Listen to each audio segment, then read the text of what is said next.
Hello everyone, welcome back to Maths Made Easy. तो आज हम करेंगे 10th क्लास का फर्स्ट चैप्टर रियल नंबर। जो ये चैप्टर है ये आपके एग्जाम पॉइंट ऑफ व्यू से बहुत इंपॉर्टेंट है, क्योंकि इसमें एमसीक्यू टाइप्स क्वेश्चन आते हैं जो आपके एग्जाम में स्कोर करने में हेल्प करेंगे।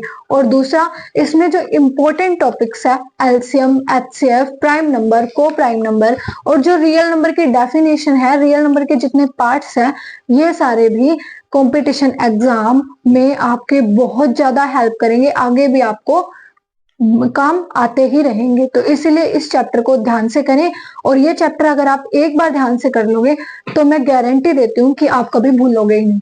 तो रियल नंबर पहले होता क्या है वो देखते हैं। जो रियल नंबर है वो रियल नंबर में रैशनल और इरेशनल दो टाइप्स के नंबर होते हैं। इरेशनल नंबर वो होते हैं जो इमेजिनरी टाइप के होते हैं, जैसे कि देखो जिनमें हम वैल्यूज निकाल नहीं पाते, जो पॉइंट के बाद वैल्यूज रिपीट होती रहती है और कभी भी एग्जैक्ट वैल्यू नहीं देता, वो होते हैं इरेशनल नंबर। और जो रैशनल नंबर होते हैं वो होते हैं पी बाय क्यू की फॉर्म में, और साथ में उसमें पी बाय क्यू की फॉर्म में तो होते ही है, क्यू जीरो नहीं होता, ये उसकी कंडीशन होती है। उसके साथ उसमें नेचुरल नंबर, होल नंबर और साथ में इंटीजर्स भी होते हैं। इंटीजर रैशनल नंबर में ही होते हैं और जो होल नंबर नेचुरल नंबर है वो भी रैशनल नंबर के अंदर होते हैं। अब मैं आपको करवाती हूँ इसके टॉपिक्स, और जो टॉपिक्स है वो है composite number, prime number, co prime number, fundamental theorem of arithmetic और HCF, LCM and Euclidean division algorithm. इन टॉपिक्स को, इन 7 टॉपिक्स को हम डिटेल में करेंगे। तो पहला टॉपिक है कंपोजिट नंबर।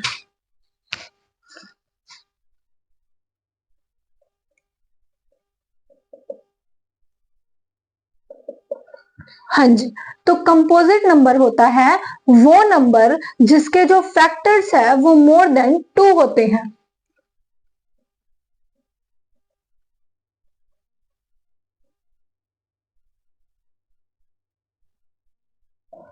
जैसे कि एग्जाम्पल क्या है इसका, एग्जाम्पल हम ले लेते हैं 18। पहले 18 के फैक्टर लिखते हैं। 18 के फैक्टर होते हैं 1, 2, 3, 6, 9 और फिर 18। ये इसके कितने फैक्टर हैं? 1, 2, 3, 4, 5, 6। इसके ये 6 फैक्टर हैं। कितने हैं? 2 से ज्यादा है, तो ये क्या होगा? कंपोजिट नंबर होगा। और प्राइम नंबर क्या होता है? जिसके फैक्टर सिर्फ 2 होते हैं।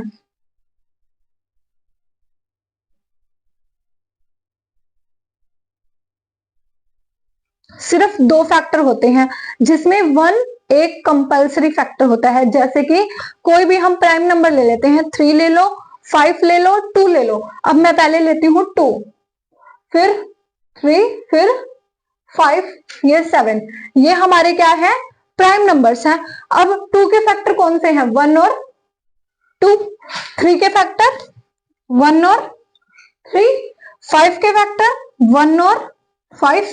7 के फैक्टर 1 और 7। तो ये सारे क्या है? प्राइम नंबर हैं। हो गए कंपोजिट और प्राइम, समझ में आया? अब मैं आपको बताऊंगी 1 क्या होता है। 1 कंपोजिट है या प्राइम? हाँ जी, तो क्या आपने सोचा कि 1 प्राइम नंबर है या को प्राइम नंबर या कंपोजिट नंबर? तो देखो 1 के फैक्टर्स क्या होते हैं। 1 का फैक्टर सिर्फ 1 है, लेकिन प्राइम नंबर में क्या है कि फैक्टर कितने हैं? 2। और कंपोजिट नंबर में क्या है कि फैक्टर कितने हैं? 2 से ज्यादा, लेकिन इसमें फैक्टर तो 1 ही है। तो ये क्या हुआ?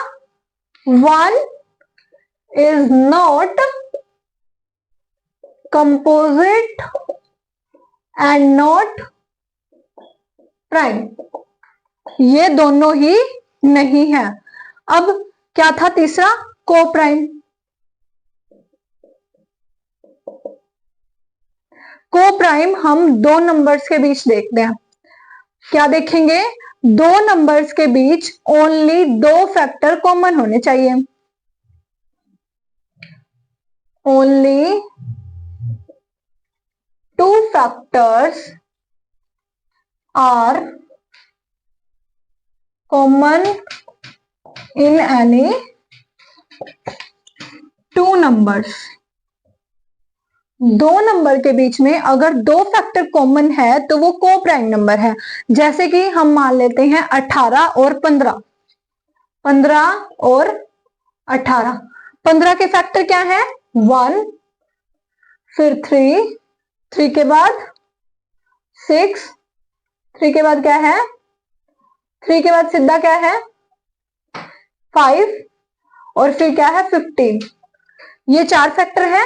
18 के कौन कौन से हैं? 1 है, 2 है, 3, 6, 9 और 18। 6 के ये हैं। तो फैक्टर कॉमन कौन कौन से इसके? इसके कॉमन फैक्टर हैं 3 और 1। इसके कॉमन फैक्टर कौन कौन से? 1 और 3। तो 18 और 15 क्या है? को प्राइम नंबर है। हाँ जी, तो अगले टॉपिक में है फंडामेंटल थ्योरम ऑफ अरिथमेटिक। ये क्या है?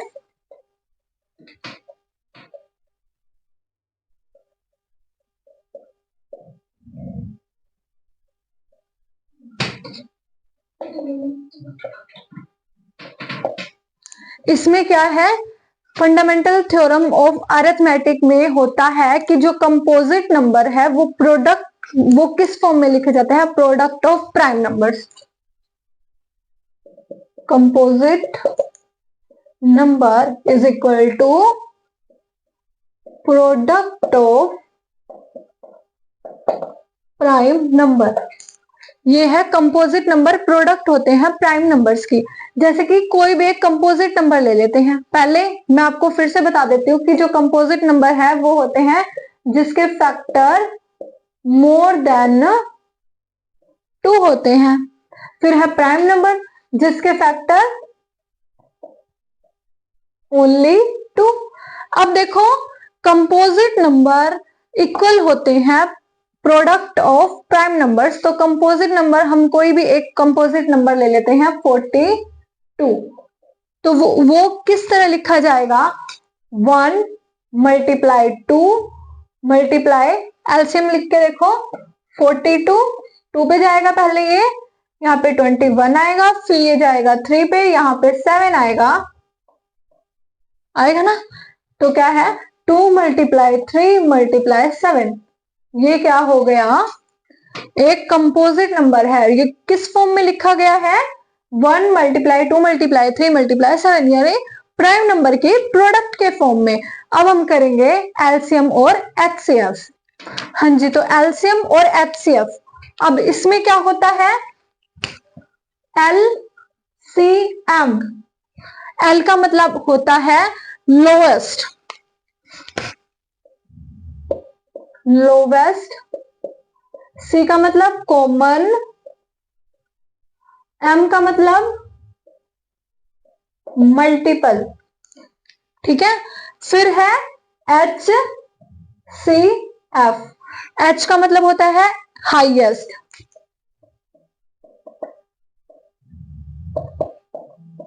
Common factor. अब देखो मल्टीपल, मल्टीपल का मतलब क्या होता है?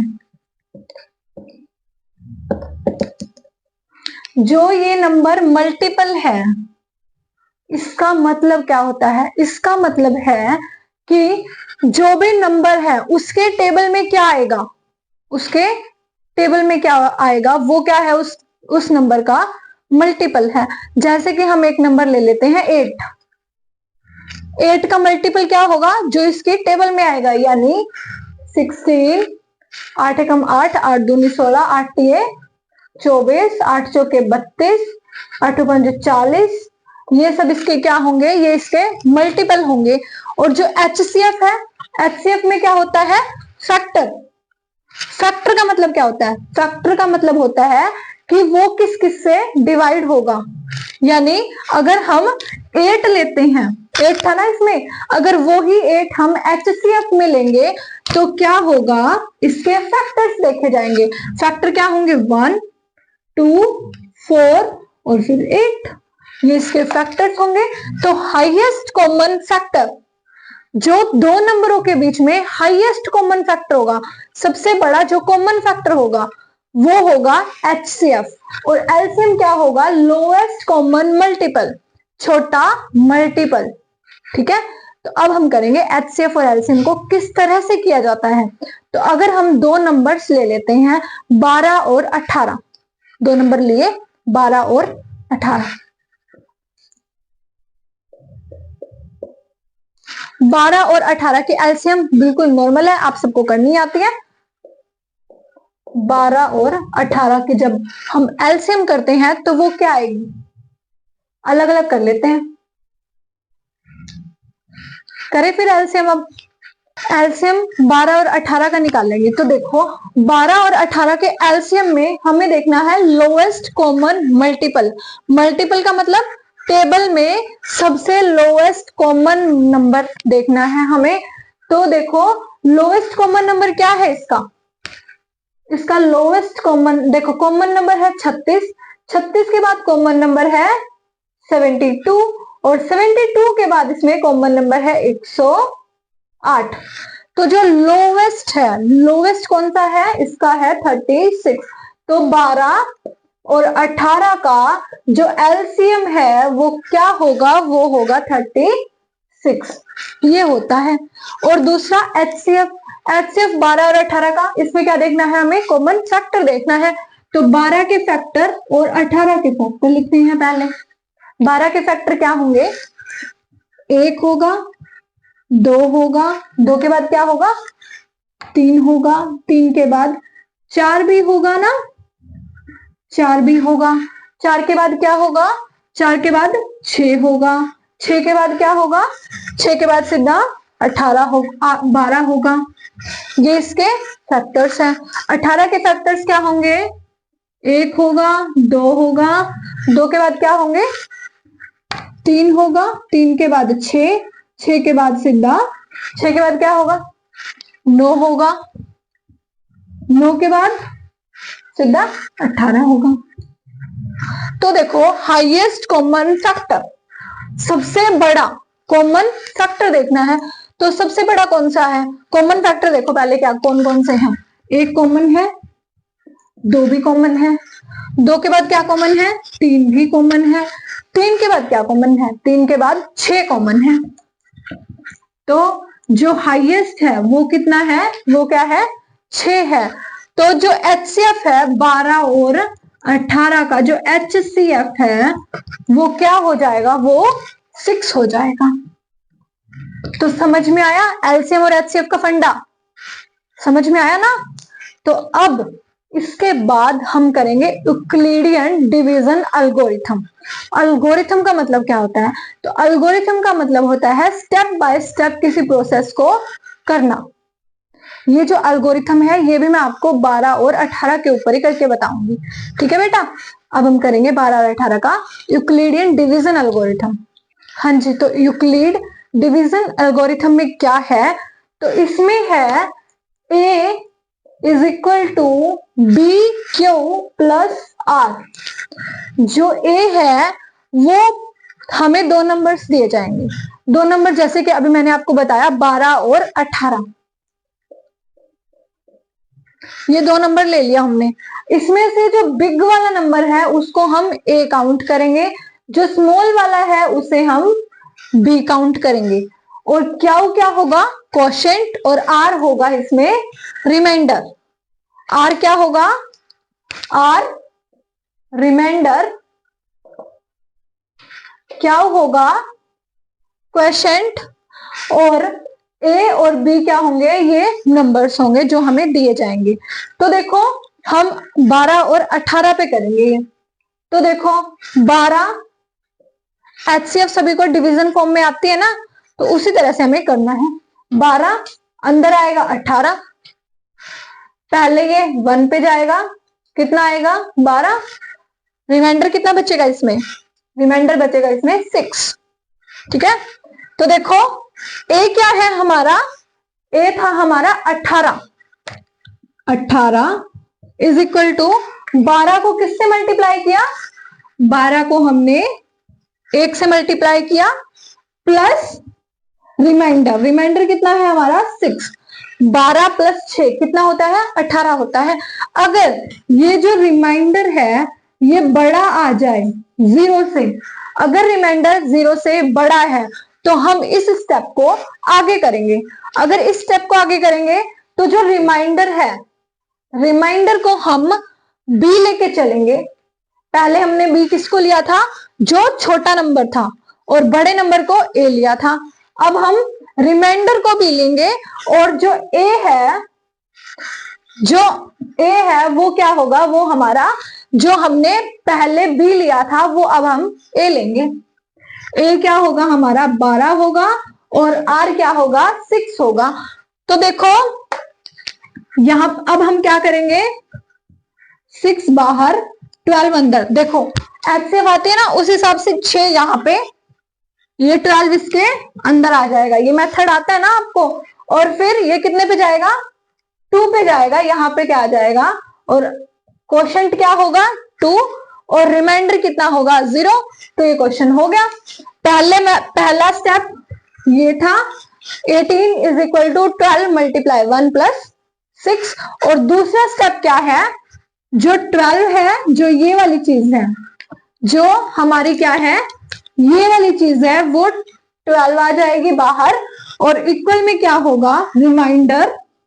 रिमाइंडर को किससे मल्टीप्लाई करें कि 2 आए, जो देखो हमने इस टेबल में किया हुआ है, क्या है वो 2 प्लस 0। जब रिमाइंडर 0 के इक्वल आ जाता है तो उसमें यूक्लिडियन डिवीजन एल्गोरिथम स्टॉप हो जाता है। तो ये था हमारा यूक्लिडियन डिवीजन एल्गोरिथम। तो ऐसे ही मजेदार वीडियो देखने के लिए हमारे साथ बने रहें, हमारे चैनल को लाइक शेयर एंड सब्सक्राइब करें। Thank you for watching this video.